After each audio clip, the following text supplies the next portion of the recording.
Assalamu alaikum wa rahmatullahi wa barakatuh. When Ramadan comes along, some people act as if a food festival has come to town. We have this type of food and that type and this appetizer and that.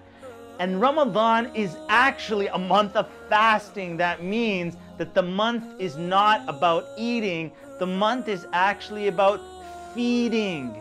Feeding the needy people, putting in the effort. The Prophet ﷺ said, whoever feeds a fasting person gets the reward of that fasting person with the same reward without taking away from that fasting person. So this Ramadan, don't focus so much on attending all these food festivals, focus on feeding the needy.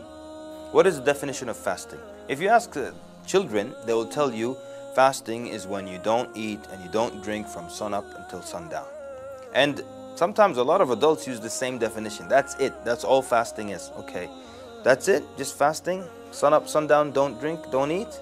What happens then if I'm fasting and then I forget that I'm fasting and I eat? This is actually a true story. One imam, he was invited to a buffet and he ate and drank and he had like cake and drinks and buffet, you know the rule when you go to a buffet, you either break even or you profit.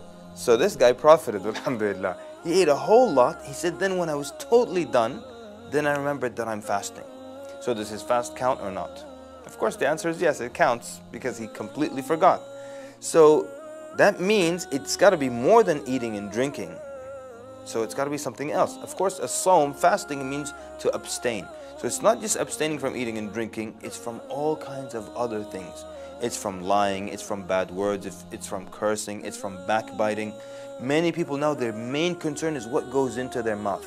These are the people who exaggerate. Once they make wudu, they'll spit like 100 times to make sure there's no wetness left in their mouth whatsoever. Nothing goes down the throat. Even though in the Sharia, a little bit of wetness is ma'fu, it's pardoned, it's not an issue. But they exaggerate. Some people even tell you, and this is all wrong, but they tell you, don't shower in Ramadan because, water will come in through your ears. I mean, who drinks through their ears anyways? So just exaggerations. And don't use perfume. Don't smell food. If you pass by the kitchen, hold your breath. All these exaggerations, just making sure nothing goes inside. But they don't care what comes outside. So they're lying in the middle of the day in Ramadan. They're backbiting. They're spreading rumors. They're cursing. They're saying all kinds of horrible things. And they think fasting is nothing goes in here. And as long as that's the case, then I'm fasting. The acts of worship, one of their aims is to improve our manners. And we see this across the board with all kinds of acts of worship.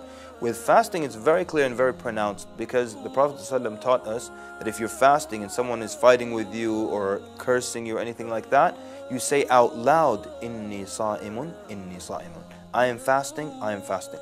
You say it out loud also so they hear, and maybe they'll be put to shame a little bit and refrain from, their animosity or their fighting towards you. So the purpose of fasting also is to improve and have an impact on our mannerisms and our akhlaq.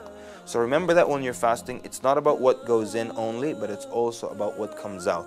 And what comes out can be far more serious than what goes in. So be sure in this month in Ramadan, you're very, very careful about what you say. You're very, very careful with your tongue. And may Allah subhanahu wa ta'ala accept from you.